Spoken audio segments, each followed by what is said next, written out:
वंदामी बनते जी। नंदन मुझे सुखी। मुझे यह पूछना था कि धर्म के प्रगति के साथ साथ हमारी समस्या बढ़ती क्यों जाती है? इसका क्या कारण है?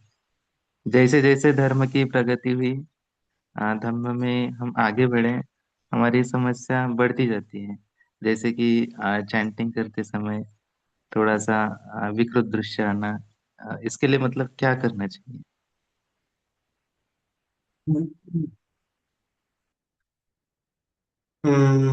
दरअसल ऐसा तो नहीं होना चाहिए कि धम्म के मार्ग पर हम चलेंगे और फिर आगे चल के बहुत सारी बाधाएं उत्पन्न होगी। ऐसा नहीं है, क्योंकि बाधाओं को दूर करने का मार्ग ही धम्म है ना। सो हमें सोचना चाहिए, ये समझना चाहिए कि हमारी प्रैक्टिस जो है अभी प्रॉपरली नहीं हो रही है। तो हमें हमारी प्रैक्टिस को प्रॉपरली बनाने के लिए, अच्छे से करने के लिए प्रयत्न करने चाहिए। और वही तो हम प्रयत्न कर रहे हैं, है ना। एक दिन में हमें ध्यान नहीं लगने वाला, एक दिन में हमें निर्वाण की प्रैक्टिस नहीं होने वाला, ग्रेजुअली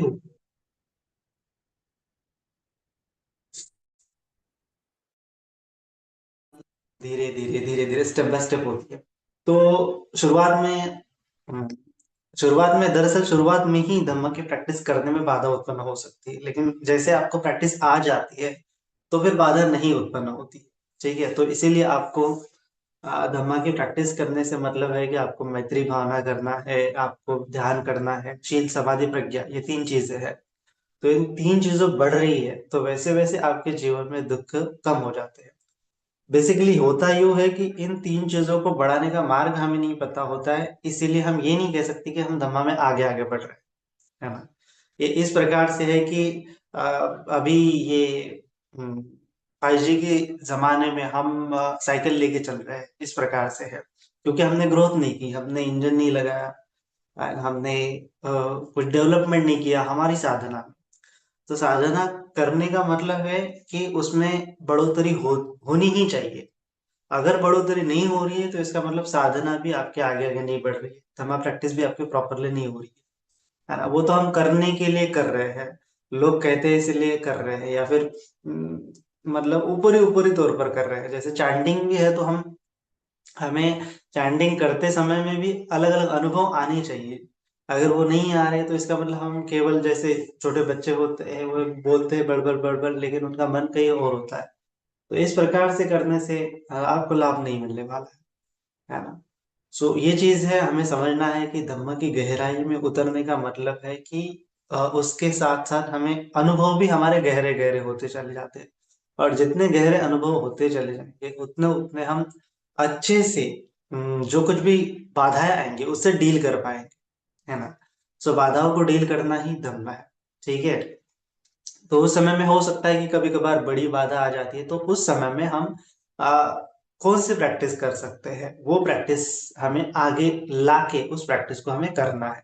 इसीलिए आपको अलग अलग प्रकार की प्रैक्टिसेस बताई गई है ना। तो जैसे डर वगैरह लगता है तो उस समय में आपको मैत्री भावना करनी है, करनी में तो सुक्त है, तो उसका प्रैक्टिस करना पड़ेगा। और अभी आप बोलते चांटिंग कर रहे हैं, लेकिन क्या करनी में तो एक सूत्र भी आपको प्रॉपरली समझा है क्या? अगर डीप में देखेंगे तो नहीं समझा है। अगर समझ में आ जाता है तो इसका मतलब प्रैक्टिस के लेवल पे समझ में आना चाहिए। प्रैक्टिस के लेवल पे अगर वो सूत्र समझ में आ जाता है तो हम निर्वाणा की अवस्था तक पहुंच जाते हैं। इतना डीप है कोई सूत्र अगर हम देखेंगे तो, लेकिन हम उतना डीपली नहीं जाते हैं। हम सोचते हैं कि ऊपर ऊपर से करने करेंगे और कल्याण होना चाहिए, तो ऊपर ऊपर से ही कल्याण होगा। तो अंतर मन की जो बाधा है वो कैसे हटेंगी? अंतर मन में अभी भी डर के संस्कार है, वो कैसे निकलेंगे?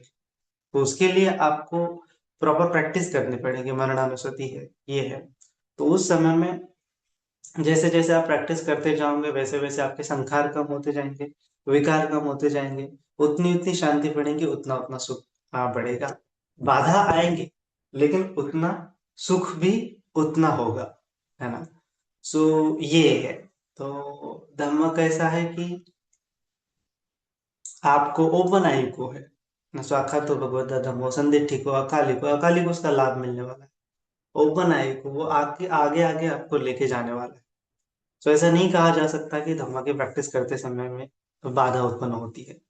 कि बाधा बाधा हो रही है, लेकिन उसको डील करने का धम्म भी हमें पता होना चाहिए। अगर नहीं पता है, इसका मतलब अभी भी धम्म श्रवण उतना नहीं हुआ है, धम्म प्रैक्टिस उतनी नहीं हुई है, इतना ही मतलब है। भगवान जी ने एक समय में कहा था कि पुण्य कर्म करने में शुरुआत में बाधा उत्पन्न हो सकती है, लेकिन अगर पुण्य का कर्म हम करते जाएंगे तो एक समय आएगा कि फिर बाधा आएंगे ही नहीं, पाप के विपाक ही नहीं है। अकुशल कर्म करते समय शुरुआत में अच्छा अच्छा लगता है, लेकिन बाद में दुख आता है। उसी प्रकार से पुण्य कर्म करने में शुरुआत में दुख आता है, लेकिन एक बार गाड़ी पटरी पर चढ़ गई तो फिर वहां पे दुख नहीं है। तो ऐसा कहा गया है। तो धम्म की प्रैक्टिस भी अगर आपकी प्रॉपरली है तो आपको वो जो है एकदम सीधे मार्ग पे लेके जाती है। दरअसल कल भी ये हुआ था। होता यूं है कि हम क्या हो जाते हैं, हम हम कंफर्ट जोन में चले जाते हैं। ठीक है, हम कंफर्ट जोन में रहते हैं और हमें लग रहा है कि हमारी प्रैक्टिस हो रही है, लेकिन धम्म का मतलब है कि कंफर्ट जोन नहीं है। आप कभी आपके कंफर्ट जोन को लांग के, है ना, कंफर्ट जोन के बाहर निकल के आपको प्रैक्टिस करनी होती है। तब जाके आपकी प्रैक्टिस मतलब बूस्ट हो जाती है। जो आपने कंफर्ट जोन छोड़ा उसके बाहर जाने के बाद, जैसे मरने का डर है तो आप रहोगे घर में ही रहना है, ये करना है वो करना है, तो कंफर्ट जोन में रहने से आपका मरने का डर नहीं खत्म होगा। आपको उस डर के साथ फाइट करना पड़ेगा, तब जाके वो डर आपका निकलेगा, है ना। तो भगवान जी ने कभी नहीं कहा है कि कंफर्ट जोन में रहना। कंफर्ट जोन में रहने का मतलब हो जाता है कि प्रमाद में रहना। ठीक है, मतलब सब ओके है, ओके है, हमें जब तक ऐसा लगता रहेगा ना, जब सब ओके है, सब ओके है, इसका मतलब हम कहीं नहीं पहुंचे। हम अभी भी वो डबके में ही है, जैसे मेंढक होता है ना। तो लगना चाहिए कि नहीं, एवरीथिंग इज नॉट ओके, दुखा है, दुखा है, दुखा है, हर हर लेवल पे आपको दुखा दिखना चाहिए। ब्रह्म लेवल पे भी आपको दुखा है, अरूप ब्रह्म लेवल पे तक दुखा है। तो वो अगर आपको दिख जाता है तो जाके कहा जा सकता है कि हाँ, आपको आगे वाली भी, आगे वाले इसमें भी दिख रहा है, जो है उसमें भी दुख दिख रहा है ना, और आपको ये भी पता है कि ये करने से मैं आगे वाली अवस्था तक जा पाता हूँ, तब जाके उसको कहते हैं कि धम्म की प्रैक्टिस करना। सो बहुत गहन है, गंभीर है धम्म, लेकिन हम थोड़ी सी प्रैक्टिस करते हैं और सब ओके ओके रहता है, तब तक तो हमें लगता है कि हमारी प्रैक्टिस हो रही है, लेकिन वो दरअसल प्रैक्टिस नहीं हो रही। फिर कभी कभी अनओके हो जाता है, तो उस समय में हम विचलित हो जाते हैं, है ना। सो इसका मतलब प्रैक्टिस थी ही नहीं, है ना। तो गोयनका जी हमेशा कहते हैं ना कि आर्ट ऑफ डाइंग, है ना, आर्ट ऑफ डाइंग मतलब क्या है कि मरने की कला।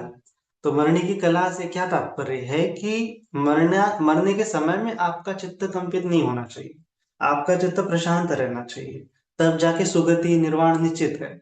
ठीक है, लेकिन क्या होगा कि मरते समय में वही संखार उत्पन्न होते हैं जो जिंदगी भर आपने जिए हैं। तो इसीलिए गोयनका जी बोलते हैं कि art of dying is nothing but art of living. आप जैसे जिए हो वही मरने के समय में उत्पन्न होगा, है ना। ओके ओके सिचुएशन में आपने जैसा किया है वही अनओके सिचुएशन में आपका माइंड करेगा, रिएक्ट करेगा, है ना। तो ये है। तो अनओके सिचुएशन, अनफेवरेबल जब कंडीशन आ जाती है, तो वही समय होता है सही कि धम्म प्रैक्टिस करने का। और उस समय में हमारी प्रैक्टिस दिखती है कि हम कितने पानी में हैं। जो बोलते हैं ना, हम कितने पानी में। सो अनओके कंडीशन जब आती है, अनफेवरेबल कंडीशन जब आती है, दुख जब आएगा, उस समय में धम्मा की प्रैक्टिस हमने जितनी की होंगी उतना ही हम कर पाते हैं। उसको ही हम पारमिता बोलते हैं, उसको ही हम पुण्य बोलते हैं, उसको ही हम प्रयास बोलते हैं, उसको ही हम राइट एफर्ट्स बोल सकते हैं, कुछ भी बोल सकते हैं। सो इसीलिए राइट एफर्ट्स अगर आप चाहते हो कि उस अनफेवरेबल कंडीशन में मरने के समय में सही हो, तो आपको जब आप जिंदा हो, जब सब ओके है, तो उस समय में आपको ज्यादा से ज्यादा प्रैक्टिस करनी पड़ती है ना। सो ये इस प्रकार से धम्म की प्रैक्टिस करनी होती है, तब जाके बाधा मतलब ऐसी चुटकियों की भांति आप उसको दूर कर सकते हैं, है ना, क्योंकि आपको पता है कि how to do practice in unfavourable conditions also. तो ये इस प्रकार से अगर प्रैक्टिस हो जाती है तो एक के ऊपर एक, एक सीढ़ी के ऊपर दूसरी सीढ़ी, दूसरी सीढ़ी के ऊपर तीसरी सीढ़ी हम क्या करते हैं, लांघते चले जाते हैं। ये कंफर्ट जोन छोटा के दूसरा कंफर्ट जोन बन जाता है, फिर उसको तोड़ा तो उसके बाद का कंफर्ट जोन, ये प्रमाद को छोड़ा तो दूसरे अवस्था में जब जाता है चित्त, तो वहां भी प्रमोदित हो जाता है ना। मनुष्य छोड़ा तो देवता लोक में प्रमादी हो जाता है। उसको हमने बाउंस किया, उसके आगे हम चले गए ब्रह्म लोक में, तो वहां पे जाके थोड़ा कंफर्ट जोन में चले जाएंगे। फिर अरूप ब्रह्म लोक में अगर उतना पुण्य नहीं किया तो अरूप ब्रह्म लोक में जाके कंफर्ट जोन में गिर जाए। तो जहां जहां कंफर्ट जोन है वहां वहां संसार है। वह कंफर्ट जोन मतलब प्रमाद ही है। तो इसीलिए भगवान बुद्ध जी ने बोला अपमादी न संपादित। तो अप्रमाद का अर्थ है कि कंफर्ट जोन में नहीं पड़ना है। ओके ओके लग रहा है, इसका मतलब ये नहीं कि प्रैक्टिस ओके ओके हो रही है। ठीक है, तो ये प्रमाद मात्र है, ये प्रॉपर प्रैक्टिस नहीं है। प्रॉपर प्रैक्टिस का मतलब है कि सब कितने भी अप्स एंड डाउन्स हो, लेकिन उस समय में आपका चित्त कितना धम्म का वहां पे धम्म के अनुसार काम करता है, वही है प्रॉपर प्रैक्टिस। धम्म के अनुसार वो प्रशांत रहता है, क्योंकि अंदर मन में धम्म धारण किया हुआ है ना। तो ये है। अगर समझ में आता है तो ठीक है, कल्याण है, नहीं समझ में आता है तो प्रैक्टिस बढ़ानी चाहिए। ठीक है।